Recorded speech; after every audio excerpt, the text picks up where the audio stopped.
এই আদেশ অনুযায়ী একটা রেফারেন্ডাম হয়েছিল। রেফারেন্ডাম কোন কোন প্রশ্নে হয়েছিল তারও এখানে বিস্তারিত বর্ণনা করা আছে। রেফারেন্ডামে হা হলে কি হবে তাও এখানে বলা ছিল, না হলে কি হবে তা এখানে বিস্তারিত বলা আছে। তাহলে রেফারেন্ডাম হা হয়েছে, তারপরে কাজ কি ছিল? তারপরে কাজ ছিল সংবিধান সংস্কার পরিষদ গঠন। এখান থেকে ডেভিয়েশন শুরু হয়েছে। দেখেন, এতটুকু পর্যন্ত সব ঠিক ছিল। রেফারেন্ডাম, নির্বাচন, কারো তো কোনো দ্বিমত ছিল না, সকলেই অংশগ্রহণ করেছে।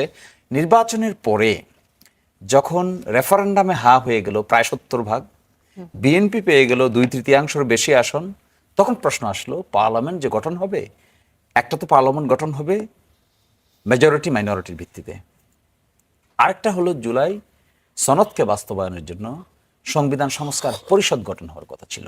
BNP for the first time সংবিধান সংস্কার পরিষদের শপথ নিতে ডিক্লাইন করলো, নিল না। ক্রাইসিস স্টার্ট হলো। কিন্তু যদি তারা নিতেন শপথ, আর সংবিধান সংস্কারের এই যে কথাগুলো এখানে থাকে, আজকে 4 মাসের সময় পার হওয়ার কথা না, কথা ছিল যে এইভাবে 180 দিনের মধ্যে সংবিধান সংস্কার পরিষদ তার কাজ শেষ করে ফেলবে, করে সেটা বিলুপ্ত হয়ে যাবে। বিলুপ্ত হয়ে গিয়ে বাংলাদেশের পার্লামেন্টটা ভেঙে 2 ভাগ হয়ে যাবে, একটা হয়ে যাবে উচ্চকক্ষ, একটা হয়ে যাবে নিম্নকক্ষ। উচ্চকক্ষের সদস্য সংখ্যা হবে 100 জন, আর নিম্নকক্ষের সদস্য সংখ্যা হবে 300 জন, এবং তার সঙ্গে নারী আসন সহ 350 জন। এই যে একটা স্ট্রাকচারাল ডিজাইন করে নির্বাচন করা হলো, গণভোট করা হলো, রেজাল্টের পরে শপথ না নেওয়ার কথা বলে বিএনপি এটার ভায়োলেশন স্টার্ট করলো, অনাস্থা তৈরি হলো, চিট ফিল করা শুরু হলো, এক একজন এক এক মন্তব্য করা শুরু হলো। তারা বললেন এটা আইনে নাই, বিএনপি বললেন এটা আইনে নাই, সংবিধানে নাই, তাহলে আমরা এটা করব না। তাহলে নির্বাচনের আগে বলা উচিত ছিল। এখানে যখন তারা একমত পোষণ করেন তার আগে বলা উচিত ছিল। জুলাই যখন বাস্তবায়ন আদেশ জারি হয় তখনই বলা উচিত ছিল যে এটা আমাদের সাথে একমত না। আরো আশ্চর্যজনক হবেন, আমরা সকলেই ছিলাম তো, বিএনপি কিন্তু প্রস্তাব করেছিল যে রেফারেন্ডাম যে দেয়া হবে, গণভোট যে দেয়া হবে, এর প্রস্তাবকারী কিন্তু বিএনপি। আমরা এখানে যারা আছি আমরা তো আই উইটনেস, আমরা সরাসরি এগুলো রেকর্ড আছে, আপনার ভিডিওতে রেকর্ড আছে, এখন আপনি বাজাতে পারবেন। তো যে রেফারেন্ডাম আপনি প্রস্তাব করলেন, এখন রেফারেন্ডামের রেজাল্ট মানছেন না কেন? এই যে রেফারেন্ডামের রেজাল্ট আপনি না মেনে 70% মানুষের হা ভোটের বিষয়টাকে আপনি ইগনোর করছেন, এটা খুব ডেঞ্জারাস প্রপোজিশন। আপনি আগেও মন্তব্য করেছেন কি বাংলাদেশে ইলেকশন নাই, 18তে ইলেকশন হয় নাই, 14তে ইলেকশন হয় নাই, 24-এ ইলেকশন হয় নাই। তো রেফারেন্ডামে তো ইলেকশন হয়েছে, আপনি ইলেকশন রেজাল্ট মানেন না কেন? ওনারা ইলেকশন করেন নাই, পার্লামেন্ট গঠন করেছেন, এই তো এলিগেশন। একজনের ভোট আরেকজন দিয়েছে, দিনের ভোট রাতে দিয়েছে, তারপরে ভোট হয় নাই কিন্তু সকলকেই ইলেক্টেড ঘোষণা করে দেওয়া হয়েছে। That was A not duly constituted parliament. তাহলে ডিউলি যে রেফারেন্ডাম হলো, এটা রেজাল্ট যদি আপনি না মানেন, আপনাকে কি বলা হবে? আচ্ছা, আপনি ক্রাইসিসটা বলছেন যে সংবিধান সংস্কার পরিষদ থেকেই ক্রাইসিসটা শুরু হয়েছে, ওখান থেকেই আসলে মতের যে মিল না হওয়া সেটি শুরু হয়েছে। ঐক্যমত্য কমিশন আমরা দেখেছি, সেখানেও কিন্তু আমরা অনেক চেষ্টা বা আকাঙ্ক্ষা ছিল যে সব দলের ঐক্যমত্য দেখব, সেখানেও সম্ভব হয়নি। তো সেটা কি সূত্রপাত ঐক্যমত্য কমিশন থেকে শুরু হয়েছিল, নাকি আপনার মতে এই সংবিধান সংস্কার পরিষদের শপথ না নেওয়া থেকেই আসলে ঐক্যমত না হওয়া? ঐক্যমত্য কমিশনে যে কিছু দ্বিমত ভিন্নমত ছিল, সবই তো এখানে লেখা আছে। এটা তো আপনি এখন রিসার্চ করলে every line you can understand, I can understand, we can understand, anyone can read this. আচ্ছা, ওই মতদ্বৈততা সত্ত্বেও তো আমরা সকলে স্বাক্ষর করেছি। মতদ্বৈততার পার্টটাকে আপনি সাইডে রাখেন, রেখে গণভোট হয়েছে। গণভোটে কি মতদ্বৈততা ছিল? কেউ মতদ্বৈততা করেছে গণভোটে? তাহলে রেফারেন্ডামে কেউ মতদ্বৈততা করে নাই, তাহলে রেফারেন্ডামের রেজাল্টের সঙ্গে মতদ্বৈততা হবে কেন? রেফারেন্ডামের রেজাল্টের পরে কি হবে সেটা এখানে স্পষ্ট করে বলে দেওয়া হচ্ছে। যদি এরকম হলে কি হবে দেখেন স্পষ্টভাবে, এখানে তো লুকানো ছাপানোর কিছু নাই। গণভোটে উপস্থাপিত প্রশ্নের উত্তরে প্রদত্ত সংখ্যাগরিষ্ঠ ভোট হারসূচক হইলে কি হবে? এই আদেশ জারির অব্যাহত পর অনুষ্ঠিতব্য জাতীয় সংসদের সাধারণ নির্বাচনে নির্বাচিত প্রতিনিধিদের সমন্বয়ে একটি সংবিধান সংস্কার পরিষদ গঠিত হইবে এবং সংবিধান সংস্কার বিষয়ে সকল ক্ষমতা প্রয়োগ করিতে পারিবে। এরা কি করবে? একই সাথে জাতীয় সংসদের সদস্য হিসেবে এবং এই আদেশের অনুসারে সংবিধান সংস্কার পরিষদের সদস্য হিসেবে দায়িত্ব পালন করবেন। অর্থাৎ এখনকার যে পার্লামেন্ট মেম্বার, তারা দুটো দায়িত্ব পালন করবেন। তাহলে এই জায়গা থেকেই এই রেজাল্ট আপনি গণভোট করেছেন, একমত হয়েছেন, প্রপাগান্ডা করেছেন, সকলেই প্রচার করেছেন, রেজাল্ট মেনে কি হবে তার মানছেন না। আমার বিবেচনায় এইটাই ক্রাইসিসটাকে অধিকতর ঘনীভূত করেছে। জি, ধন্যবাদ। আবার আসবো আপনার কাছে মোহাম্মদ শিশির মনির। হাসনাত কাইয়ুম, আপনার কাছে আসতে চাই। এতক্ষণ আলোচনাটা শুনছিলেন যে জুলাই অভ্যুত্থানের 2 বছর পূর্তি হতে চলছে এবং এরই মধ্যে আমাদের দেশের মানুষ যে আকাঙ্ক্ষা নিয়ে বসেছিল সেই আকাঙ্ক্ষার আসলে কতটা বাস্তবায়ন হয়েছে এই বিশ্লেষণ আপনার কাছ থেকে শুনতে চাই এবং সেই সাথে আসলে দুই দলের মতের অমিল থাকার পরও নতুন সরকার গঠিত হয়েছে, বিরোধী দল সংসদে আসছে, তারা সমালোচনা করছে এবং সরকারি দল বিভিন্ন কার্যক্রম গ্রহণ করছে। এমন অবস্থাতে জুলাই অভ্যুত্থানের এই যে 2 বছর পূর্ত হওয়া পর্যন্ত বা হতে যাচ্ছে যে এর মধ্যে সেই বাস্তবায়ন হওয়ার প্রচেষ্টা আপনি কেমন দেখেন সরকারের মধ্যে? জুলাইয়ের যে আকাঙ্ক্ষা সেটি বাস্তবায়ন করার কোনো ঘাটতি আপনি দেখেন কিনা সরকারের মধ্যে? প্রশ্ন রাখছি। ধন্যবাদ আপনাকে এবং যারা শুনছেন। শিশির তো আসলে বিস্তারিত একটা দিক বলছেন। আমরা আসলে ছিলাম পুরো প্রক্রিয়াটার মধ্যেই ছিলাম, এর আগের আন্দোলনে ছিলাম। রাষ্ট্রের সংস্কার করার জন্য কি কি হইতে পারে, এই যে একই সাথে নির্বাচনটা হওয়া, এটা আমরা অনেক আগে থেকে বাংলাদেশে এই ধারণাটা, এটা আমাদের নিজেদের সৃষ্ট কোনো ধারণা না। এটা 69-এর অভ্যুত্থানের পরে 70-এর যে নির্বাচন, সেই নির্বাচনে এখানকার মানুষ এরকমের একটা অভিজ্ঞতা অর্জন করছিল। 70 সালে যে নির্বাচন হয়েছিল, এই নির্বাচনে যারা এমএনএ ছিলেন, মানে 70 সালের নির্বাচনের 2টা জায়গা ছিল, একটা প্রভিন্সিয়াল অ্যাসেম্বলি ছিল আর একটা ন্যাশনাল অ্যাসেম্বলি ছিল। ন্যাশনাল অ্যাসেম্বলিতে যারা বসবেন তাদের বলা ছিল যে তারা প্রথমে গণপরিষদ সদস্য হিসেবে কাজ করবেন, 120 দিনের মধ্যে তারা সংবিধান বানাবেন এবং তারপরে এই সংবিধানের অনুযায়ী তারা দেশ চালাবেন। বাংলাদেশে এই অভ্যুত্থানের পরে আমরা যেটা দেখি যে রাজনৈতিক দলগুলির মধ্যে, আমরা আগে থেকে এটা টের পাচ্ছিলাম যে রাজনৈতিক দলগুলির মধ্যে ধরেন নানা কারণে অভিজ্ঞতা আছে, তিক্ত অভিজ্ঞতা, যে আসলে কেউ নির্বাচিত হয়ে ক্ষমতায় যাওয়ার পরে আন্দোলনের সময়ের যে সমস্ত অঙ্গীকার থাকে সেগুলি বাস্তবায়ন হয় না। বাংলাদেশে যে আলাপটা আসছিল যে যদি আমরা চাইছিলাম, প্রথম দিকে আমরা বলছিলাম যে আগে সংস্কার পরিষদের নির্বাচন হবে, সংস্কার পরিষদ নির্বাচিত হয়ে তারপরে তারা সংবিধানের সংস্কার করবে, করার পরে আসলে একটা নির্বাচন হবে এবং সেই নির্বাচনে যারা জিতে আসবে তারা এই সংস্কারকৃত সংবিধান অনুযায়ী দেশ চালাবে। কিন্তু এইটাতে তখন পরিস্থিতিটা এরকম দাঁড়াইলো যে মনে করা হচ্ছিল যে এই নির্বাচনটা পিছিয়ে দেওয়ার চেষ্টা করা হচ্ছে, ডিলে করাচ্ছে, নির্বাচন এগুলি হচ্ছে ডিলে করানোর একটা পাইতারা। সেই দিক থেকে আমরা সবাই যারা ছিলাম, আমরা এটার একটা আসলে একটা সমাধানের জন্য এক ধরনের একটা ফর্মুলার মধ্যে আসে এবং এটা শিশির রাইটলি বলেছেন যে তখন আসলে এই গণভোটের যে প্রস্তাব, এটা হচ্ছে আসলে বিএনপির দিক থেকে আসে, এমনকি উচ্চকক্ষের প্রস্তাব, এটা বিএনপির প্রস্তাব। বিএনপি করেছে। তো সেইখান থেকে ধরেন এই প্রস্তাবগুলির ভিত্তিতে যে পরিস্থিতিটা হইল, এই নির্বাচন হইলো এবং নির্বাচনের পরে যে ধরেন তারা সংস্কার পরিষদ হিসেবে কাজ করতে যেয়ে তারা অস্বীকার করলো কিংবা শপথ নিতে অস্বীকার করলো, এইটা কিন্তু ওইখানে আর থাকে না। এরপরে এটা তারা সংসদে এক ধরনের ব্যাখ্যা দেওয়ার চেষ্টা করছে। প্রথম দিকে তারা বলছে এগুলি সংবিধান অনুযায়ী চলে না, এই নির্বাচন সংবিধান অনুযায়ী নাই, গণভোটের এরকম অধিকার থাকতে পারে ইত্যাদি অনেক আলাপ হয়েছে। আলটিমেটলি আসলে যে প্রিন্স ভাই আসছে তাই তার জন্য ভালো হয়। আলটিমেটলি সংসদে তারা যেটা বললেন, তারা বললেন যে আসলে আমাদের কাছে মনে হয়েছিল যে আমরা যদি এই গণভোট নিয়ে আসলে ভিন্নমত করি তাহলেই নির্বাচনটা হবে না, এবং এই নির্বাচনটা যাতে হয় সেই জন্য আমরা আসলে এটা মেনে নিছি, আচ্ছা আমরা তখন আপত্তি করিনি। আচ্ছা। এইটা এবং হচ্ছে বাংলা, পরবর্তীতে সংস্কার পরিষদের শপথ নেয়নি কারণ তাদের আপত্তি আগে থেকেই ছিল। না আগে থেকে ছিল না, আগে থেকে ছিল না, মানে সংবিধান জিতে আসার পরে যেদিন আসলে শপথ নেওয়ার কথা, সেই শপথ অনুষ্ঠানে তো একটা অংশ তো শপথ নিল, আরেকটা অংশ কেবলমাত্র ধরেন সংসদ সদস্য হিসেবে শপথ নিল, বাকি শপথটা নিল না, দ্বিতীয় শপথটা নিল না। এবং এটা নিয়ে যখন আসলে পরিস্থিতিটা এরকম ঘোলাটে আলাপ আলোচনা হচ্ছে, বিভিন্ন প্রশ্ন উঠতেছে, তখন আসলে সংসদেই আমাদের যিনি স্বরাষ্ট্রমন্ত্রীর দায়িত্ব পাইলেন তিনি কিন্তু এটা বললেন যে আমরা এই যে তখন আসলে গণভোটের বিরোধিতা করি নাই, এটা করি নাই এই কারণে যে যদি আমরা তখন আমাদের বিরোধের কথাগুলি বলতাম তাহলে এই নির্বাচনটা হতো না বলে আমাদের বিশ্বাস, সেই জন্য আমরা এটা মেনে নিছি। এইটা হচ্ছে বাংলাদেশের রাজনীতির ইতিহাসে একদমই প্রথম একটা ঘটনা। নির্বাচন না করে ক্ষমতায় থাকা আছে, নির্বাচনের নামে প্রহসনের ব্যাপার আছে, কিন্তু নির্বাচন হয়েছে এবং সেই নির্বাচনের ফলাফল কেউ মানে নাই।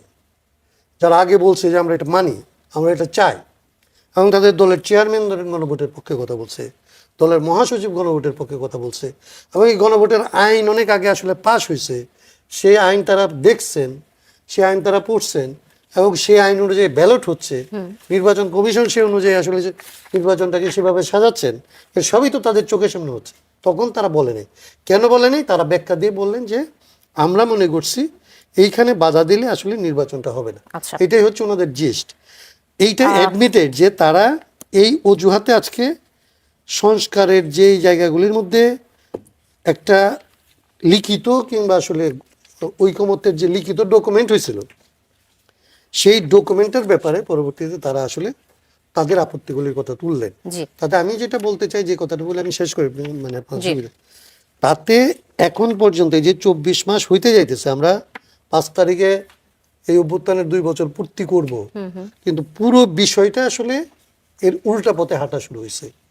এবং সংসদ, এটা ধরেন অনেকগুলো আইন যেগুলো অধ্যাদেশ আকারে ছিল, যেটা 47টার বাইরে যেগুলিকে আইন করা হয়েছিল, যেমন ধরেন গুম কমিশন, মানবাধিকার কমিশন, দুর্নীতি দমন কমিশন, তারপরে টেলিকমিউনিকেশনের ধরেন 97 ধারা, যেগুলোতে বিচার বিভাগের ধরেন পৃথকীকরণ, এই জায়গাগুলি, কিংবা আসলে স্থানীয় সরকারের এই যে ক্ষমতা কেড়ে নেওয়ার এবং প্রশাসক বসানোর ব্যবস্থা, এইগুলি করার ভেতর দিয়ে আসলে অভ্যুত্থানের যে আকাঙ্ক্ষা ছিল, যে আকাঙ্ক্ষার সাথে আসলে বিএনপি নিজেও এগ্রি করছিল, কিংবা বিএনপি নিজে যেগুলির কথা আগে বলছে 31 দফায়, যেগুলি তার স্পিরিটের সাথে যেগুলি যায়, এগুলির সাথে তারা বাইরে চলে আসলেন, এবং তারা বললেন যে এগুলি তারা ভবিষ্যতে ভালো করে করবেন। জি তারা বললেন না যে এটা করবেন না তারা, জি, হাসান কিন্তু কায়ুম। আমরা এই 2 বছরে দেখতেছি যে এটা না হওয়ার এখনো দিকে পর্যন্ত বাংলাদেশ আসছে। বাস্তবায়ন হয়নি। হাসান কায়ুম, আবার আসবো আপনার কাছে। এর মধ্যে যুক্ত হয়েছেন আমাদের সাথে সৈয়দ ইমরান সালে প্রিন্স, যুগ্ম মহাসচিব বিএনপি। স্বাগত আপনাকে করা আলাপে। যে আলোচনাটা এতক্ষণ ধরে হচ্ছিল, আজ 1 জুলাই, 24 জুলাই গণ অভ্যুত্থানের 2 বছর পূর্ত হতে যাচ্ছে। 23 মাস ইতিমধ্যে অতিবাহিত হয়েছে। এর মধ্যে নির্বাচিত সরকার এসেছে, বিএনপি সরকার গঠন করেছে। সেই সাথে সাথে আমরা দেখলাম যে জনমানুষের এক ধরনের আকাঙ্ক্ষা ছিল জুলাই গণ অভ্যুত্থান নিয়ে, এবং রাজনৈতিক দলগুলোর এক ধরনের আকাঙ্ক্ষা ছিল এই জুলাই গণ অভ্যুত্থানের পরে বেশ বড় ধরনের একটা পরিবর্তন আসবে, যার প্রতিফলন আমরা পেলাম মোহাম্মদ শিশির মনিরের কথায়, হাসনাত কায়ুমের কথায়। এতক্ষণ ধরে বলছিলেন যে গুম কমিশন, বিচার বিভাগের পৃথকীকরণ, সংবিধান সংস্কার পরিষদের শপথ নেয়া, এই বিষয়গুলো থেকে বিএনপি সরকারের অবস্থানের যে পরিবর্তন, সেটি আসলে জুলাই গণ অভ্যুত্থানের যে আকাঙ্ক্ষা ছিল সেখান থেকে বিএনপি সরে গিয়েছে কিনা, এই প্রশ্নটি থাকছে। এবং সেই সাথে আরো বেশ কিছু সাধারণ মানুষের যে আশা আকাঙ্ক্ষা ছিল এই জুলাই গণ অভ্যুত্থানের পরে বেশ কিছু পরিবর্তন আসবে, যৌক্তিক সংস্কার আসবে, সেখানে এই মুহূর্ত পর্যন্ত আপনার কি মনে হয় সেটা কি রক্ষা করা সম্ভব হয়েছে কিনা? ধন্যবাদ আজকে শোতে আমাকে আমন্ত্রণ জানানোর জন্য, এবং একই সাথে অ্যাডভোকেট শিশির মনির এবং কায়ুম ভাই, তাদেরকেও শুভেচ্ছা জানাচ্ছি, দর্শক শ্রোতাদেরকেও শুভেচ্ছা জানাচ্ছি। তো আজকে আসলে যেটা বলেছেন যে আপনার গণ অভ্যুত্থানের 2য় বর্ষের দিকে আমরা ধাবিত হচ্ছি। জুলাইয়ের আজকে 1 তারিখ, 5ই আগস্ট যেটা বলা হয় যে 36 জুলাই, সেই 36 জুলাই আমাদের এই গণ অভ্যুত্থানের 2য় বর্ষপূর্তি পালিত হবে। আজকের এই দিনে আমি গভীর শ্রদ্ধার সাথে সেই গণ অভ্যুত্থানে যারা শহীদ হয়েছেন তাদের আত্মার প্রতি গভীর শ্রদ্ধা নিবেদন করছি, এবং যারা আহত হয়েছেন তাদের প্রতি সহমর্মিতা প্রকাশ করছি, এবং যারা সেই লড়াই গণ অভ্যুত্থানে সক্রিয়ভাবে অংশগ্রহণ করেছেন তাদের প্রতিও আমার শুভেচ্ছা জানাচ্ছি। তো আজকে আমরা যে কথাগুলো আপনি বলেছেন যে জনমানুষের যে আকাঙ্ক্ষা, জনমানুষের আকাঙ্ক্ষাই বিএনপির আকাঙ্ক্ষা। বিএনপি জনগণের দল, জনগণের পালস বুঝেই বিএনপি রাজনীতি করে, এবং সে কারণেই বিএনপি তখনও যা বলেছিল এখনও তাই বলছে। আমরা কখনোই সেই জুলাই গণ অভ্যুত্থানের স্পিরিট থেকে আমরা সরে আসিনি, এবং জুলাই সেই গণ অভ্যুত্থানের স্পিরিট থেকে যেই জুলাই সনদ রচিত হয়েছিল, যেটা আমরা সংসদের দক্ষিণ প্লাজায় আপনার প্রধান উপদেষ্টা সহ অন্যান্য রাজনৈতিক দল সহ আমরা স্বাক্ষর করেছিলাম, সেই জুলাই সনদকে আমরা ধারণ করি। সেই জুলাই সনদের প্রত্যেকটা অক্ষর, প্রত্যেকটা লাইন আমরা বাস্তবায়নে অঙ্গীকারাবদ্ধ। এখন প্রশ্ন আসতেই পারে যে এতদিনে আমরা কি করলাম? মাত্র 4টা মাস বিএনপি সরকার গঠন করেছে, এটা সংসদ গঠন হয়েছে, সরকার গঠন হয়েছে। দীর্ঘ 17 বছরের যে জঞ্জাল, সেটাকে আমাদেরকে মুক্ত করতে হচ্ছে, এবং বিশেষ করে অন্তর্বর্তীকালীন সরকারের সময়ও যেই কিছু সমস্যাগুলো তৈরি হয়েছিল সেগুলোও আমাদেরকে মোকাবেলা করতে হচ্ছে। সে কারণে আমরা সেই প্রথম অধিবেশনেই আমরা ইঙ্গিত দিয়েছিলাম যে বাজেট অধিবেশনের পর আমরা এই আমাদের যে সংস্কার যে বাস্তবায়ন, সেই বাস্তবায়নের পথে আমরা আগাবো। সেই লক্ষ্যে আপনারা দেখেছেন যে বাজেট প্রথম অধিবেশনেই আমরা সরকারি দল এবং বিরোধী দল মিলে আমরা একটি সর্বদলীয় মানে সংসদীয় কমিটি গঠন করতে গিয়ে চেয়েছিলাম জুলাই সনদের আদলে প্রেক্ষিতে সংশোধন মানে সংবিধান সংশোধন করার জন্য। কিন্তু আমরা বিরোধী দল থেকে সেই কমিটিতে নাম কয়েকবার চাওয়া হলেও তারা দিচ্ছে এবং সর্বশেষ তারা জানিয়েছে যে দিবে না, নাম দিবে না। তাও এটা সংসদের বাইরে আমরা তাদের বিভিন্ন রাজনৈতিক বক্তব্যে সেটা আমরা জানতে পেরেছি। তারপর আমরা আশা করি যে তারা এই নামগুলো যদি সেই সময় দিয়ে দিতেন তাহলে আপনার এতদিনে জুলাই সনদ বাস্তবায়নের ক্ষেত্রে আপনার মানে সংবিধান সংশোধনের লক্ষ্যে অনেক অগ্রগতি সাধিত হতো এবং এটা এই আগামী অধিবেশনে অর্থাৎ এই যে বাজেটের পরেই যে অধিবেশনটা আসছে সেখানেই আমরা কিন্তু জুলাই সনদ বাস্তবায়নের ক্ষেত্রে আমরা অনেক অগ্রগতি সাধন করতে পারতাম। কিন্তু আমরা দুর্ভাগ্যজনক হলেও এখনো বিরোধী দলের কাছ থেকে সেই নামগুলো পাইনি। এখন যে আলোচনাগুলো তারা মাঠে ময়দানে রাজনৈতিক সমাবেশে বা বিভিন্ন জায়গায় বলছেন, একটু আগে কায়ুম ভাইও বলেছেন, নিশ্চয়ই শিশির মনির ভাইও বলছেন, এর আগেও উনি এইসব ব্যাপারে অনেক কথা বলেছেন বিভিন্ন টক শোতে আমি শুনেছি যে 4 মাস। হ্যাঁ, আমরা বিএনপি সরকার গঠন করার পর আমি তো আগেই বলেছি একটা নতুন অবস্থার প্রেক্ষিতে সংসদ গঠিত হয়েছে, সংসদের কিছু আপনার নির্দিষ্ট বিধান আছে, সেই আলোকে সংসদ পরিচালিত হয়। প্রথম অধিবেশনে ধরেন বিগত তত্ত্বাবধায়ক সরকার অন্তর্বর্তীকালীন সরকারের প্রণীত যে অধ্যাদেশগুলো ছিল সেগুলোকে আইনে পরিণত করা এবং সেখানে বিধি অনুযায়ী বা রীতি অনুযায়ী আপনার রাষ্ট্রপতির ভাষণ বা সেইটার উপরে একটা আলোচনা। এরপরে আমাদের বাজেট অধিবেশনে রাষ্ট্রের যে বাজেট প্রণয়ন, এগুলোকে তো আপনি ইগনোর করতে পারবেন না, এগুলোকে তো পাশ কাটিয়ে আপনি ওইটা নিয়ে আলোচনা করতে পারবেন। আর এই যে জুলাই সনদ বাস্তবায়নের ক্ষেত্রে যে বিষয়টা, এটা বাস্তবায়নের মধ্য দিয়ে আমাদের রাষ্ট্রের মৌলিক চরিত্রের কিন্তু কিছু পরিবর্তন ঘটবে। সেগুলোকে তাড়াহুড়া করে না করে সেগুলো আলোচনার মাধ্যমেই আমরা আলোচনার টেবিলেই আরও আলোচনা করে সেটা সমাধান করতে চেয়েছিলাম এবং সেই অবস্থানে আমরা রয়েছি। আপনি বলেছেন গুম কমিশন, বিচার বিভাগ, সংস্কার কমিশন ইত্যাদি ইত্যাদি। দেখুন, আমরা সেই অধ্যাদেশগুলো কিন্তু অধিকাংশই আইনে পরিণত করেছি। হ্যাঁ, কয়েকটি আমরা আইনে পরিণত না করে আমরা বলেছি এগুলি অধিকতর আলোচনার জন্য, আমরা অংশীজনদের সাথে আলোচনার জন্য আমরা রেখেছি। এটা আমরা বাস্তবায়ন করব না বা এটা প্রণয়ন করব, নতুনভাবে প্রণয়ন হবে না তা কিন্তু না, এটা সংসদেই সেই সময় আইনমন্ত্রী এবং কি বলে সেই সময় স্বরাষ্ট্রমন্ত্রী বা এখনও যিনি আছেন যিনি এই সংস্কার কমিশনে বিএনপির প্রতিনিধিত্ব করেছেন তিনিও কয়েকবারই বলেছেন যে এগুলো আমরা অধিকতর আলোচনা করে আমরা সকলে মিলে এটা প্রণয়ন করবো। কারণ ওইসব আইনে কিছু কিছু নাকি ধারা ছিল যেগুলো আপনার অন্যান্য আইনের সাথে সাংঘর্ষিক বা সেগুলোর সাথে আপনার মানে একসাথে যায় না। সেই কারণেই এই আইনগুলো নিয়ে অধিকতর আলোচনার প্রয়োজন আছে বলে বিএনপি লার্জেস্ট পার্টি অফ মানে সংসদ তারা এটা মনে করে, সেই জন্যই আমরা সেগুলো করেছি। আর এছাড়া যেগুলো কথা হয়েছে যে সংস্কার পরিষদ, সেই দেখেন সংস্কার পরিষদের ব্যাপারে আমরা আমাদের বক্তব্য দিয়েছি যে সংস্কার পরিষদের সাথে আমরা কখনোই একমত পোষণ করিনি এবং সেই যে ঐকমত্য কমিশনের যে আলোচনা সেখানেও আমরা এইটা দ্বিমত পোষণ করেছি এবং এই ব্যাপারে সংবিধান সংস্কার পরিষদের ব্যাপারে আমরা সংবিধান সংস্কার পরিষদ আমি যেটা বলেছি যে এই কি বলে যেটা নিয়ে আলোচনা হচ্ছে এখানে আমরা সংস্কার পরিষদ নিয়ে যেহেতু সংবিধান সংস্কারের জন্য একটা আলাদা কমিটি গঠন করা হয়েছে এবং যেহেতু আপনার এটা নিয়ে আলোচনা হয়েছে সেটা নিয়ে আমরা আলোচনা করার প্রয়োজন মনে করছি না। আমরা মনে করি যে সেই সংবিধান যে সংশোধন করতে হবে, আপনারা তো একমত হয়েছিলেন সংবিধান সংস্কার পরিষদের বিষয়ে। না, সংবিধান সংস্কার বিষয়ে আমরা একমত পোষণ করি নাই নির্বাচনের আগে। আমরা দেখেন আমরা আপনি 2025 সালের 30 অক্টোবর আমাদের মহাসচিব মির্জা ফখরুল ইসলাম আলমগীর সেই সময় যে একটি স্টেটমেন্ট তিনি যে সংবাদ সম্মেলন করেছেন সেটার মধ্যে বিস্তারিতভাবে কিন্তু উল্লেখ করা আছে।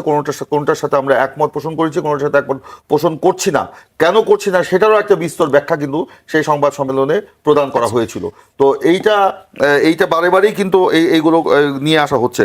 এখানে সাংবিধানিক পরিষদ যেটা গঠন করার কথা বলা হয়েছিল যে কি বলা হয় সংবিধান সংস্কার, না যেটা নিয়ে শপথ নেওয়ার কথা বলছেন, এটাই সংস্কার পরিষদেরই শপথ নেওয়ার কথা ছিল, যেটা আপনারা বলতেছেন যে এটার সাথে আমরা কখনোই একমত পোষণ করি নাই বলেই কিন্তু আমরা এইটাতে আমরা শপথ নিই। আমরা এই ব্যাপারে বলেছি এটা আগে সংবিধান বিরোধী দল থেকে আসলে এই অভিযোগটা করা হয় যে আপনারা একমত ছিলেন কিন্তু পরবর্তীতে আপনারা অবস্থান পরিবর্তন করেছেন। পুরো সংবাদ সম্মেলনটা আপনাদেরকে পড়ে শোনাতে পারি সেই সময়, এটা নতুন বিষয় না। ঠিক আছে, বুঝতে পেরেছি।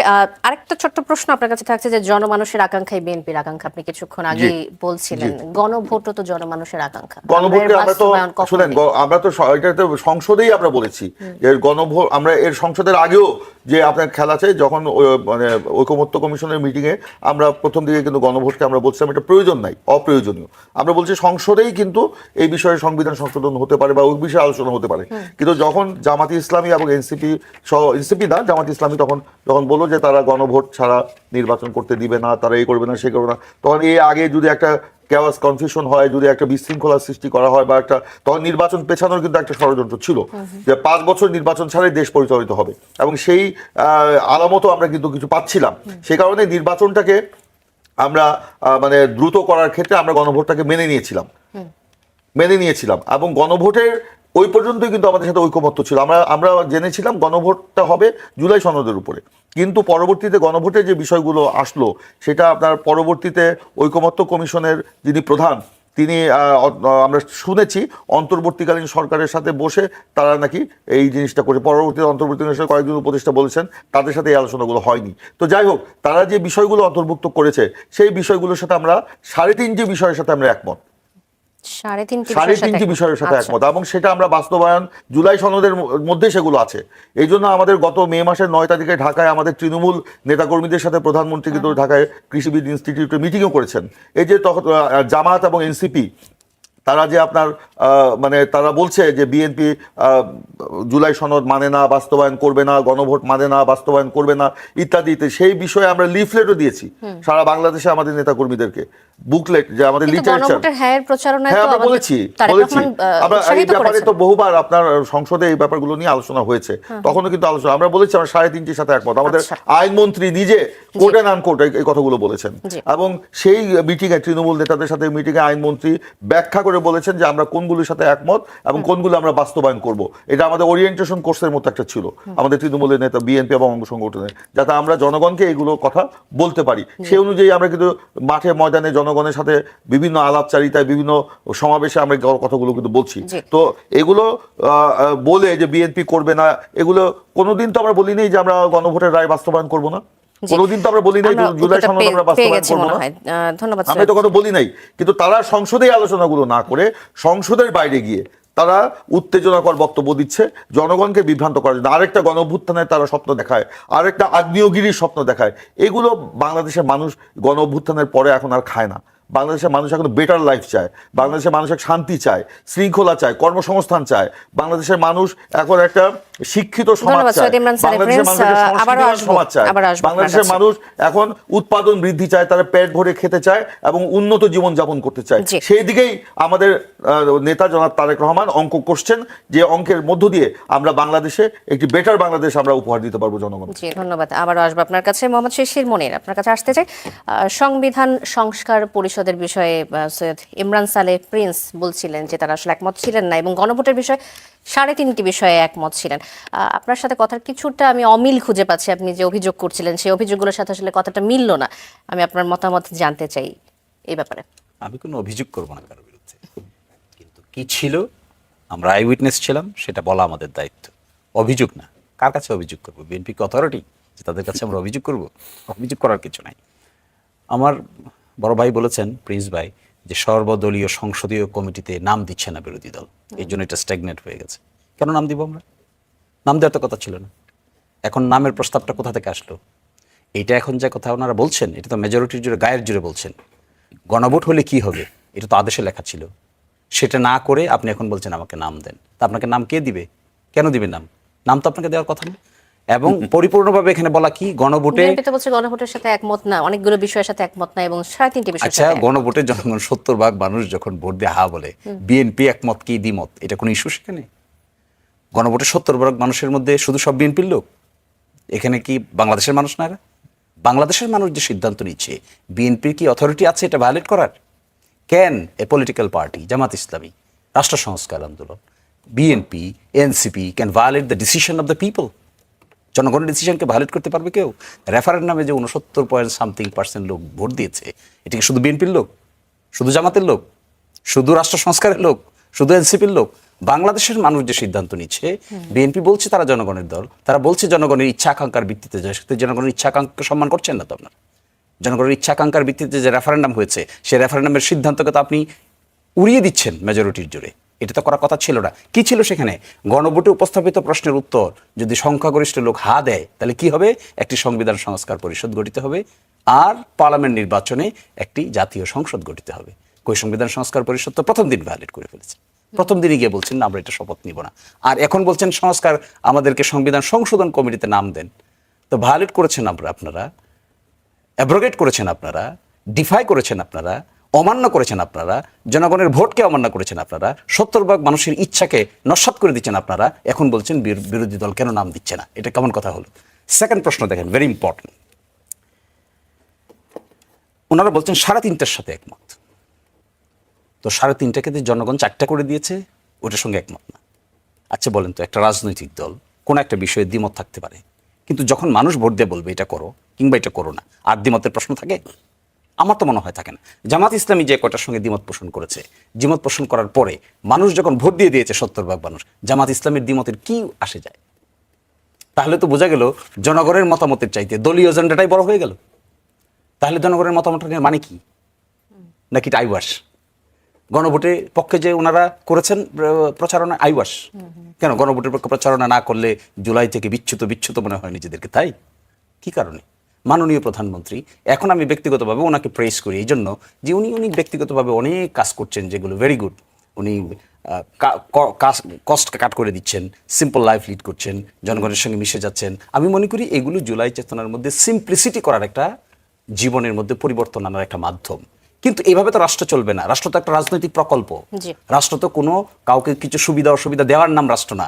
রাষ্ট্র হলো এমন একটা রাজনৈতিক প্রকল্প যেখানে রাজনৈতিক প্রতিষ্ঠানগুলো, সাংবিধানিক প্রতিষ্ঠানগুলো রিফর্ম যদি আপনি করতে না পারেন আর আপনার মতো করে আপনি ব্যাখ্যা দেন জনগণের মতামত হওয়ার পরেও, তাহলে আপনি রাষ্ট্র প্রকল্প সম্পর্কে আপনার এখনো ধারণার অভাব রয়েছে। জি, ধন্যবাদ মোহাম্মদ শিশির মনি। সৈয়দ ইমরান সালেহ প্রিন্স, যে বিষয়টি আবার উঠে আসছে, জনমানুষের আকাঙ্ক্ষার যে বাস্তবায়ন, তাদের যে ইচ্ছা সেটিকে বাস্তবায়ন না করে দলীয় আকাঙ্ক্ষাকে কি বেশি দেখুন, গুরুত্ব গণভোটে দিচ্ছেন যে কিনা? 4টি প্রশ্ন ছিল সেখানে খ নম্বর প্রশ্ন জুলাই সনদের 18 এবং 19 অনুচ্ছেদের পরিপন্থী। তো যেই জুলাই সনদ আমরা স্বাক্ষর করলাম আপনার জাতীয় সংসদের ভবনে, তাহলে সেটা কেন, সেটাকে আমাদের সাথে জনগণের সাথে প্রতারণা করা হয়নি? কেন এই বিষয়গুলো মানে জুলাই সনদের পরিপন্থী বিষয়গুলোকে আপনার মানে সেই ইয়ের মধ্যে, গণভোটের বিষয়গুলোর মধ্যে অন্তর্ভুক্ত করে দেওয়া হয়েছিল? আপনি যেমন ধরেন সেখানে লেখা ছিল, গণভোটের প্রশ্ন খ ছিল, আগামী জাতীয় সংসদ হবে 2 কক্ষ বিশিষ্ট ও জাতীয় সংসদ নির্বাচনের দলগুলোর প্রাপ্ত ভোটের অনুপাতে 100 সদস্য বিশিষ্ট একটি উচ্চকক্ষ গঠিত হইবে এবং সংবিধান সংশোধন করিতে হইলে উচ্চকক্ষের সংখ্যাগরিষ্ঠ সদস্যের অনুমোদন দরকার হইবে। এই যে জাতীয় সংসদ নির্বাচনের দলগুলোর প্রাপ্ত ভোটের অনুপাতে যে কথাটা, এবং সংবিধান সংশোধন করিতে হইলে উচ্চকক্ষের সংখ্যাগরিষ্ঠ সদস্যের অনুমোদন দরকার হইবে, এই কথাগুলো জুলাই সনদে ছিল না।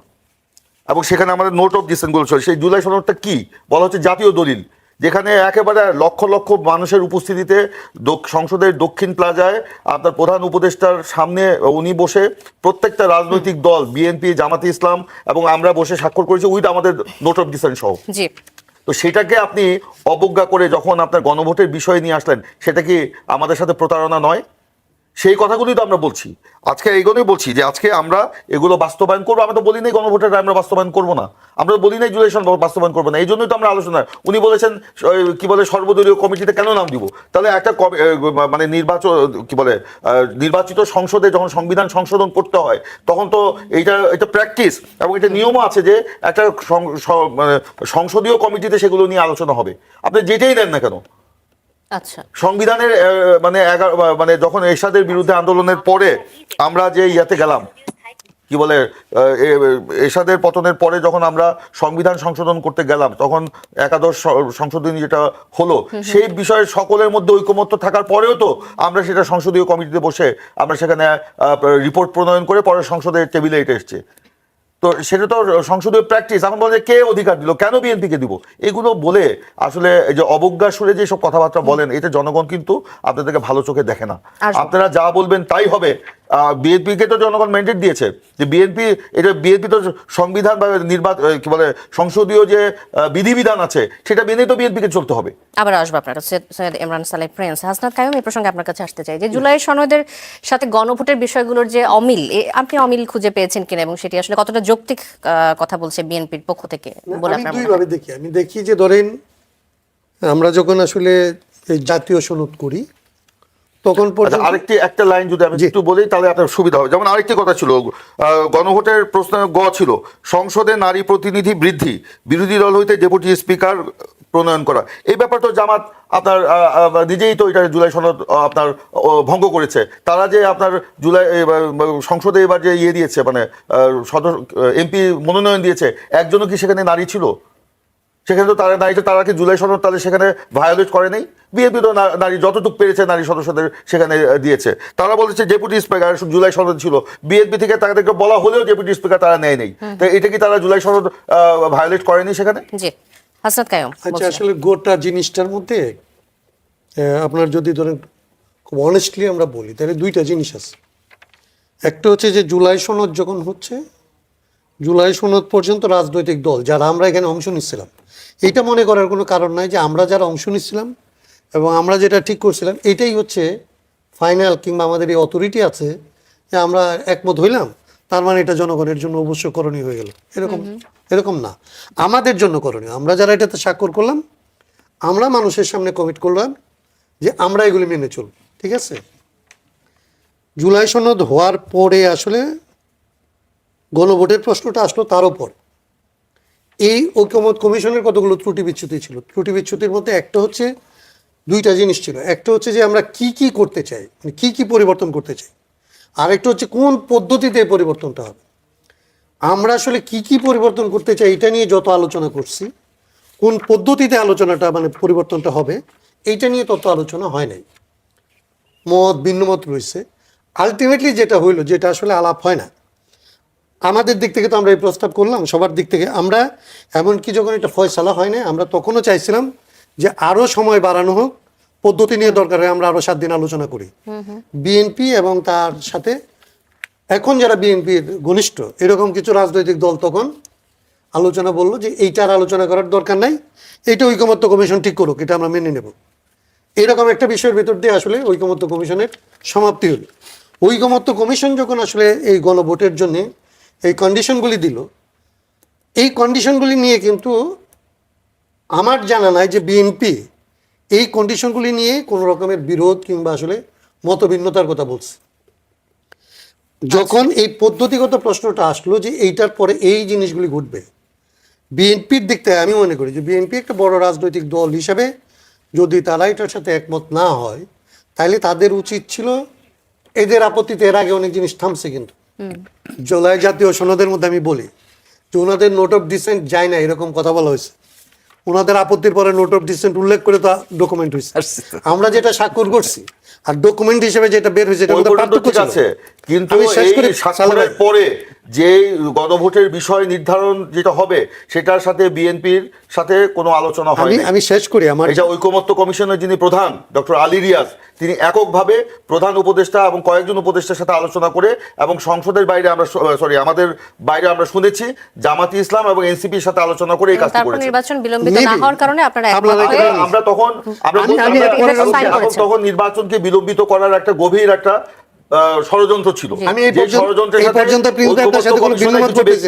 অন্তর্বর্তীকালীন সরকারের কিছু উপদেষ্টা এবং কয়েকটি রাজনৈতিক দল, আপনার এই অভিযোগের সাথে আমি কোনো ভিন্নমত করতেছি না। ধরেন ফর আর্গুমেন্টস আমি এটা মাইনে নিলাম, মাইনে নেওয়ার পরে জনগণের কাছে আপনি যখন গেলেন এবং জনগণকে যখন বললেন এবং জনগণ যখন আপনাকে দিল, এইটা দেওয়ার পরে যখন আপনি আসলে নির্বাচিত হয়ে আসছেন, আপনার 2/3 মেজরিটি নিয়ে আসছেন, তো 2/3 মেজরিটি নিয়ে আপনি যদি সংস্কার পরিষদ করেন এবং সংস্কার পরিষদে বসে যদি আপনি যেটাকে আপনি এখন বলতেছেন না সংবিধান অনুযায়ী সংসদে বসে এটারে সংশোধন করার জন্য বসবেন, তো সংসদীয় কমিটি করবেন, তো এগুলি হচ্ছে আপনার ডিজাইন। আপনি নট ডিজাইন, এইটা পার্লামেন্টারি প্র্যাকটিস, ওই প্র্যাকটিসের বাইরে সংসদের বাইরে বসে অনেক কথা বলা যাবে না না কায়ুম ভাই। না না প্র্যাকটিসকে আপনি এই পর্যন্ত এটাকে আপনি ইগনোর করতে পারবেন না। দুইটাই প্র্যাকটিস। সংবিধান বানায় কিভাবে সেটার তো একটা প্র্যাকটিস আছে। সংবিধান মানতে যাচ্ছি না, তো আমরা তো ওইটার সাথে একমতই না। আপনি সংস্কার করবেন না এটা বলছেন না, আমরা বলেছি সংবিধান সংশোধন করব। সংবিধান আপনি সংবিধান সংশোধন করে বানাইতে পারবেন, মানে আপার হাউস বানাইতে পারবেন না? সংবিধান সংশোধন করে তো সংবিধান সংশোধন করে আপার হাউস হবে? অবশ্যই হবে। কিভাবে হবে? আপনার সংবিধানের মধ্যে এই জিনিস তো আপনার ধরেন, আপনারা যারা ওইখানে গেছেন তাদের সাথে তো আমরা বহুবার এই কথা বলছি, আপার হাউস একটা জিনিস আপনি আপনার ডিজাইনে আছে, আপনি এটা সংশোধনের ভেতর দিয়ে বানাইতে পারবেন না। আপনি যদি আপার হাউস করতে চান, হ্যাঁ, এইগুলি হচ্ছে ধরেন এইটা না, আমি বলতে চাই ধরেন এগুলি ঠিক আছে, টেকনিক্যাল ত্রুটি বিচ্যুতি সবই হয়েছে, কারোর মধ্যে সন্দেহ ছিল, কারোর মধ্যে ভয় ছিল, এই সেগুলির ভেতর দিয়েই আমরা ধরেন সমস্ত কিছুর বাইরে গিয়ে একটা নির্বাচন করে নির্বাচিত হয়ে আসছে। নির্বাচিত হয়ে আসার পরে আজকে যদি আসলে যেই জায়গাগুলিতে আপনি সংবিধানের সংশোধন করবেন বলতেছেন, করবেন তো কিছু, সেইটা যদি আপনি কি হয়, পার্থক্য কি হয়, সংশোধন করেন যদি আপনি, তাইলে এটা কোর্টের এখতিয়ারের মধ্যে আপনি থাকেন। সংশোধন করার পরে কোর্ট আপনার 4 জন 3 জন এরকম ভোটাভুটির ভিত্তিতে আমরা দেখছি বলে দিছি যে না এগুলি চলবে না, আপনি বেসিক স্ট্রাকচারের মধ্যে হাত দিচ্ছেন, আপনার এই সংশোধন না, এটা মোট দিন সংশোধন হয়ে গেছে, অতএব এটা টিকবে না। আর আপনি যখন সংস্কার পরিশোধ করে আসবেন তখন কোর্টকে আপনি এই জায়গাটার মধ্যে কোর্ট আসলে একটা বাইন্ডিংসে পড়ে, যেটা জনগণই পরিবর্তন করছে এবং কোর্ট এটাকে রক্ষা করতে বাধ্য। কোর্ট তখন আপনার সংশোধনী যেটা বলতেছেন এই সংস্কারটাকে আপনার রক্ষা করতে বাধ্য, এর বাইরে তো আচ্ছা, আপনি বলতে চাচ্ছেন যে আসলে কোর্ট পর্যন্ত না কোর্ট গিয়ে পর্যন্ত কোর্ট পর্যন্ত যদি যায়, যায় তাহলে ওনারা যে তাহলে- পরিবর্তনটা করবে, আপনার কোর্টে এই তো এই পরিবর্তন- ব্যাপারে যে রিটও হয়েছে আমরা শুনেছি, হ্যাঁ, সেটা সেই হয়েছে। রিট তো শুনানির পর্যায়ে আছে, তার শুনানি হয় মধ্যেই তো নাই। আপনারা ধরেন না না সেটা তো আরেক জিনিস ঘটাইছেন ভাই। এটা আমরা ঘটাই নাই, সরি, এইটার সাথে আমরা জড়িত না। সরকার তো। নো, সরকার জড়িত না, সরকার। নো নো, এটা একমত না, এটা এইসব কথা ওই আগেরকার আমলের মতো এসব কথা চিন্তা করবেন না। কেন? এটা কোর্টকে আমরা হস্তক্ষেপ করি না, আমরা এই রিট করাই নাই। আপনার এটা রিটের জড়িত কথা না। বলছি না, আর রিট তো সরকার আছে। কি বলতে যাচ্ছে? আপনি যে বিচার বিভাগকে যে ওইখান থেকে আসলে সেক্রেটারিয়েট যে আপনি না, না, আমরা তো- মামলা চলমান অবস্থায় যে আপনি না, সরাইলেন, না, এটার সাথে তো অনেক মানে এটা তো এখানে বলা ঠিক হবে আপনি না। মামলা অনেকেই একমত না, যারা বিচার বিভাগের যারা একদম একমত শীর্ষ না হইতে পর্যায়ে পারে আছেন, তো। মূল চালিকা শক্তির মধ্যে আছেন, তারাও একমত না। না হইতে পারে তো। তাদের সেই জন্য সেটা তো আমরা- মামলার বিরোধী দল পরিচয় থেকে- দিতে আচ্ছা, হবে। আমরা বিরোধী দল নিয়ে থেকেও এসে সংসদে আমরা কিন্তু বলা অধিকতর হয়েছে- আলোচনার মাধ্যমে এইটা আমরা করব। এইটা আপনি এটা আসলে within short ওই যে- time হবে। ওই দুইটা জিনিসই তো আপনি বললেন তাহলে সালে ভাই, একটা বললেন যে আদালতে মামলাটা আছে, তাহলে মামলাটাকে আমরা মানবো, মামলার না না, এই যে একটু আগে আরেকটা না বলছিলাম হয় যে কোর্ট যদি আপনার কোনো নির্দেশনা দেয়, এই আলোচনার মধ্যে যদি সেটাও নির্দেশনা যদি আসে, সেটা আমরা মেনে নিব, অসুবিধা নেই তো। তাইলে কি হবে, অসুবিধা দাঁড়াবে নেই তো। কি মানুষের যে অর্জন, মানুষ যে এত বড় আপনি একটু আন্দোলন আগে করে, বলছেন কোর্ট যদি আপনার সেখানে কোনো মানে আবার কোনো বিপক্ষে রায় দেয় যে না এটা হবে না, 4 জন 3 জন ইত্যাদি, তো ওই আগেই তো আমাদের যদি এই নির্দেশনাটা আসে, অসুবিধা কোথায়? ওই আমি আগে- আমি আইনগতভাবে খুব একটা পরিপক্ক না, আমি না, ওভাবে স্বাভাবিক। যেতে চাই না, Sorry, ওই sorry, আলোচনায় sorry, যেতে চাই না। আমি আমার হাসান খান। আমি একজন পলিটিক্যাল লিডারের আমি সাথে আলাপ করি। পলিটিক্যালি এটা না, ঠিক আছে, আমি আইনের জায়গাটা বাদ দিলাম, আমি পলিটিক্যাল লিডার হিসাবে বলি। সালে ভাই ধরেন এই যে জিনিসটা আপনারা তো করবেন, একটা পরিবর্তন তো করবেন, অবশ্যই এই পরিবর্তনটা যাতে টেকসই হয়।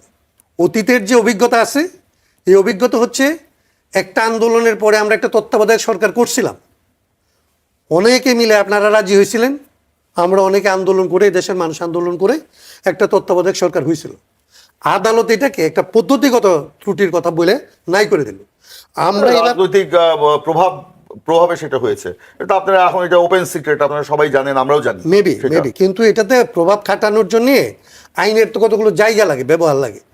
প্রভাব তো আর এইভাবে খাটানো যায় না, আমার বিরুদ্ধে মামলা নাই, আমাকে তো আর বিচার গিয়ে করে ফেলতে পারবে না। তাহলে আমি এখানে কথাটা শেষ করতে চাই জি, যে আপনি এইটা টেকসই হইলে আপনার সমস্যা কি? আমরাও চাই টেকসই হোক, আমরা মনে করি এই পদ্ধতিতেই টেকসই হবে। এটা সবাই মিলে যদি একসাথে আমরা বসতে পারি, আলোচনা করতে পারি, এর মধ্যে দিয়ে টেকসই। আপনার গণ অভ্যুত্থানের আগে যে যে রাজনৈতিক আশঙ্কাটা পরিস্থিতি, করছেন। এখনকার রাজনৈতিক পরিস্থিতি কি এক? এই যে ধরেন আপনার কোনোদিন এর আগে কি বলে সংসদের নেতা বা সংসদের বিরোধী দলের নেতা সংসদ কক্ষে ওই বাজেটের পরে কি করমর্দন করেছে? কোনোদিন আপনার বিরোধী দলের নেতা বলার পরে, আপনারা দুই দল মিলে বিরোধী দলের নেতা বলার সাথে সাথে তার এলাকায় একেবারে মন্ত্রী, সিটি কর্পোরেশন প্রশাসক পাঠিয়ে বিরোধী দলের নেতা সহ ওখানে কি কি এলাকাগুলো দরকার সেগুলো আচ্ছা। যেখানে আপনার হচ্ছে, এটা কি আগে কখনো হয়েছে? আমরা তো আমরা তো এখন একটু ঐক্যবদ্ধভাবেই শিশির মানির কাছে সবকিছু আসতে করতে চাই। চাই। জি, আমরা ওই যে কোনোদিন বিরোধী দলের আসনে আপনার কোনো অনুদান গিয়েছে, এবার 20 কোটি টাকার উপরে সেখানে অনুদান গিয়েছে, এটা কি আগে কখনো গিয়েছে? তার পরিবর্তন তো আসছে, ঠিক আছে, আমরা আস্তে আস্তে পরিবর্তনের আসবে। বিষয়ে আছি। মোহাম্মদ শিশির মনির, আপনার কাছে একটু আসতে চাই, অনেকক্ষণ ধরে একই আলোচনা চলছে।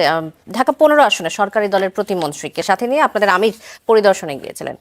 সেখানে তিনি বলেছেন যে নাগরিক সমস্যার জন্য শুধু সরকার নির্ভর করে না, নাগরিকদেরও দায়িত্ব নিতে হবে, যেমন ড্রেনে বর্জ্য না ফেলা, এমন উদাহরণ দিয়েছেন তিনি। বিরোধী দল হিসেবে সরকারের যেমন ভুল ধরছেন, বিভিন্ন বিষয়ে সংস্কারের বিষয় আসছে, সেই সাথে সমন্বিতভাবে নাগরিকদের সচেতন করার যে কৌশল, সেটিকে আপনাদের নতুন সংসদীয় রাজনীতির অংশ কিনা? কারণ আপনাদের দলের আমিরের বক্তব্য সরকারি মন্ত্রী এমপিদের মতো জনগণের ওপর দায়িত্ব চাপিয়ে দেওয়া আসলে পুরনো চর্চার মতোই মনে হচ্ছে কিছুটা, নাকি পরিবর্তনের দিকে হ্যাঁ, হাঁটার চেষ্টা নিশ্চিত করছে? এটা তো পরিবর্তনের সিমটম। কিন্তু দেখেন, আপনি রাষ্ট্র দু একজন ব্যক্তির আচরণে পরিবর্তন হবে না। রাষ্ট্র পরিবর্তন হবে রাষ্ট্রীয় প্রতিষ্ঠানগুলোর ভিতরে অর্থবহ সংস্কার সিস্টেম চালু করতে পারলে। আচ্ছা বলেন, আপনি একা যতই ভালো হন, রাষ্ট্র ফাংশন করবে? এটা 20 কোটি মানুষের দেশ। এই 20 কোটি মানুষকে ফাংশন করানোর জন্য কতগুলো ইনস্টিটিউশন হয়েছে। এই ইনস্টিটিউশনগুলো যদি প্রপারলি ফাংশন না করে, আমি ব্যক্তিগতভাবে যত সহজ সরল জীবনযাপনই করি না কেন, তাতে কি নির্বাচন কমিশন ঠিক হয়ে যাবে? নির্বাচন কমিশন সিস্টেম যদি আপনি ঠিক করতে না পারেন, এই তো কয়দিন পরে আসতেছে স্থানীয় সরকার নির্বাচন, আপনি দেখবেন সেখানে কি হয়। যদি নির্বাচন প্রক্রিয়াকে আপনি স্বচ্ছ জবাবদিহিতামূলক সিস্টেমের মধ্যে দাঁড় করতে পারেন, এটা হবে প্রকৃত অর্থে স্টেটম্যানশিপ। আমি 2-4টি কথা বলে যাই। প্রিন্স ভাই বলেছেন যে ওনারা বলেন নাই গণভোটের বাস্তবায়ন করবেন না। ওকে, বলেন নাই, বাস্তবায়ন করেন না কেন তাহলে?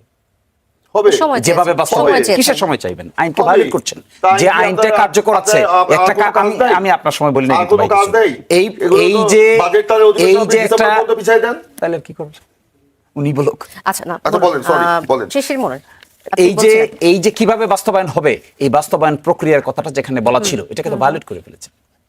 স্বেচ্ছায় ভায়োলেট করেন আর ক্ষমতার কারণে ভায়োলেট করেন। ভায়োলেট তো করে ফেলেছেন, এটা তো ভায়োলেট করার কথা না আপনার। ভায়োলেট করে এখন আপনি বলছেন আমরা করব, হলো না তো কথাটা। সেকেন্ড প্রশ্ন হলো, কমিটিতে নাম দিতে হয় প্র্যাকটিস। ওকে, কমিটিতে নাম দিতে হয় প্র্যাকটিস, সংবিধান সংশোধন কমিটিতে নাম দিতে হয় প্র্যাকটিস। এই যে আদেশের মাধ্যমে যে প্রক্রিয়ার কথা বলা ছিল, এটা তো ইভেট করে ফেলেছে ওই কমিটি। এটাকে সংবিধান সংস্কার পরিষদ গঠনের কমিটি। প্রশ্ন আসছে, সংবিধান সংস্কার সংস্কারের প্রশ্ন যখন আসছিল, তখন বিচার বিভাগ পৃথকীকরণে আপনাদেরই এক দলীয় সংসদ সদস্য তারাও আসলে একমত ছিলেন বিএনপির সাথে যে বিচার বিভাগ পৃথকীকরণ এখনই ঠিক হবে না, এটা অনেক ক্ষেত্রে হয়তো বা কিছুটা কৌশলগতভাবে অনেক কোনো একটা ঝামেলার তৈরি হতে পারে, এমন একটা কথা এসেছিল। এই বিষয়ে কোনো মন্তব্য আমি করতে চান বলছি, কিনা? মন্তব্য করবো, অবশ্যই করবো। আরেকটা কথা বলেছেন যে বিএনপিকে জনগণ ম্যান্ডেট দিয়েছে। ওকে, উই অ্যাডমিট, ইয়েস, বিএনপিকে জনগণ ম্যান্ডেট দিয়েছে। গণভোটেকে মানুষ ম্যান্ডেট দেয় না? তো দুটো ম্যান্ডেট দিয়েছে, রাইট? একটা বিএনপিকে দিয়েছে, আর একটা গণভোটে ম্যান্ডেট দিয়েছে। আপনি বিএনপির ম্যান্ডেটটাকে উচ্চকিত করছেন, গণভোটের ম্যান্ডেটটাকে কেন করছেন না? আপনি সত্যিকার অর্থে জনগণের ক্ষমতায় যদি বিশ্বাসী হন, তাহলে আপনাকে যে ম্যান্ডেট দিয়েছে এটাকেও যেমন রেসপেক্ট করবেন, গণভোটে মানুষ যে ম্যান্ডেট দিয়েছে এটাকে তো রেসপেক্ট করবেন, নাকি আপনি একটাকে আগে তুলবেন আর একটাকে পরে তুলবেন? এখানে আমি একটা বৈপরীত্য দেখতে পাই, এটা করা উচিত হয় নাই। ইতিহাস এগুলো নেগেটিভভাবে লেখা হবে। জি। এরপরে যেমন বলেছেন যে ডেপুটি স্পিকার আমরা নেই। আচ্ছা বলেন তো, ডেপুটি স্পিকার সংস্কারের কথা কি বলা আছে? একটা উচ্চকক্ষ হবে, একটা নিম্নকক্ষ হবে। নিম্নকক্ষে 2জন ডেপুটি স্পিকার হবে, উচ্চকক্ষে 2জন ডেপুটি স্পিকার হবে। নিম্নকক্ষের 2জন ডেপুটি স্পিকারের মধ্যে একজন হবে বিরোধী দল থেকে, উচ্চকক্ষে 2জন ডেপুটি স্পিকার থেকে একজন হবে বিরোধী দল থেকে। এই স্কিমটা মানছেন তারা? স্কিম না মেনে আমাদের উচ্চকক্ষ যখন গঠন হবে তখনও আপনারা নিবেন, এই অসুবিধা নেই তো। স্কিমটা কথা তো ছিল 180 দিনের ভিতরে সব হয়ে যাবে। কথা তো ছিল এই সব পরিষদের ভিতরে সব হয়ে যাবে। কথা তো ছিল পরিষদের ভিতরে সব হয়ে পার্লামেন্টটা দুভাগে বিভক্ত হয়ে যাবে। সেইখানকার প্রশ্ন উঠে দাঁড়িয়েছিল যে নিম্ন কক্ষের যে 2জন ডেপুটি স্পিকার থাকবে, একজন হবে বিরোধী দল থেকে, উচ্চ কক্ষের যে 2জন থাকবে, একজন হবে বিরোধী দল থেকে। সেই স্কিমের ভিতরে না গিয়ে আপনি আপনার দয়া এবং অনুকম্পা যখন দেখাতে চাইবেন, দয়া অনুকম্পা।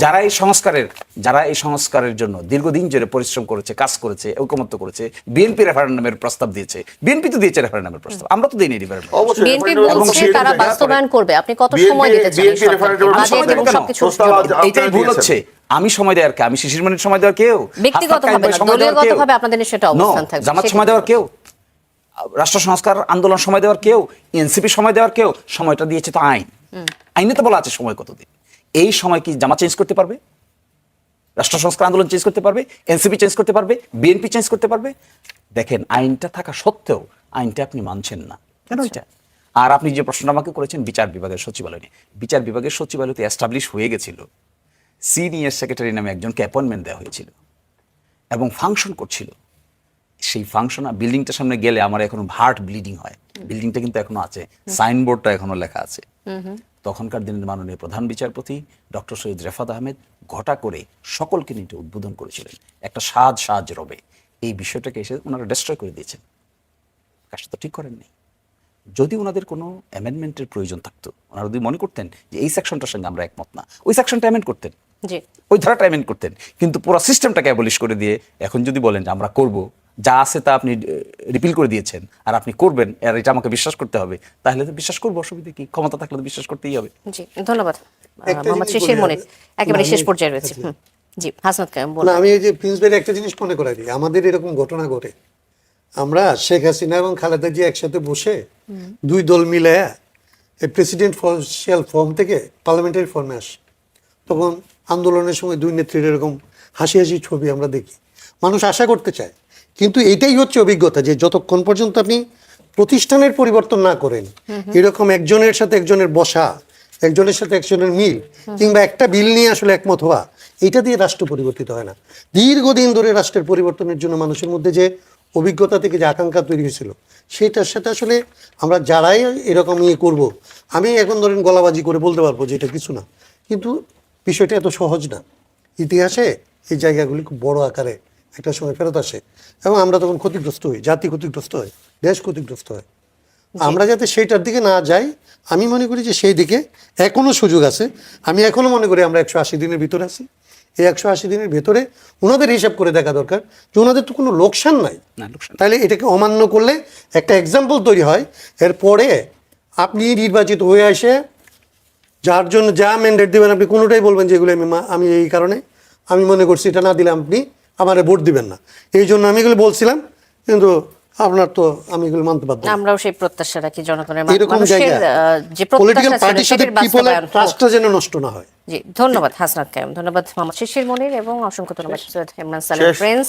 আমাকে কিছু বলতে দিবেন শেষ না? করতে চাচ্ছি, আপনি যদি কিছু যোগ আমি করতে চান। আমি জি। বলতে চাই, দেখেন, রাজনীতিতে আলোচনা সমালোচনা থাকবে, বিরোধ থাকবে, সকলকে ঐক্যবদ্ধভাবে এগিয়ে যাওয়াটাই হচ্ছে গণ অভ্যুত্থানের আকাঙ্ক্ষা, যে গণ অভ্যুত্থানের দ্বিতীয় বর্ষ আমরা উদযাপন করতে যাচ্ছি।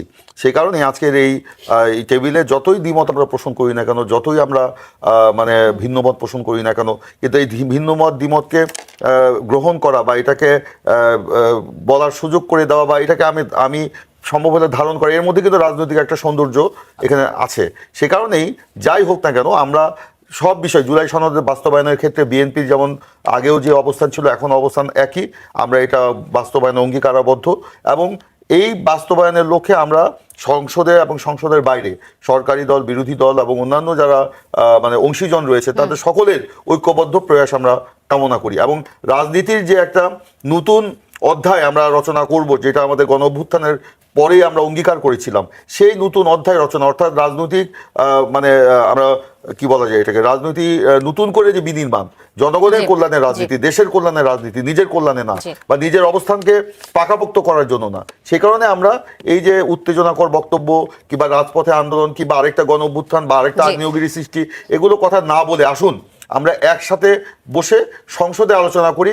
যেরকম এবার সংসদে বাজেট অধিবেশনের শেষের দিন আমরা দেখলাম মাননীয় প্রধানমন্ত্রী এবং মাননীয় বিরোধী দলের নেতা যেই সৌহার্দ্যমূলকভাবে যে বক্তব্যগুলো দিলেন এবং যেভাবে আলোচনা করলেন, সেভাবে যেন আমরা এগিয়ে যেতে পারি। আমরাও সেই প্রত্যাশা রাখি। 180 দিনের মধ্যে আছি আমরা, এরই মধ্যে যেন সংস্কার সম্ভব হয় সরকারের পক্ষ থেকে। অনেক ধন্যবাদ আপনাদের তিনজনকে।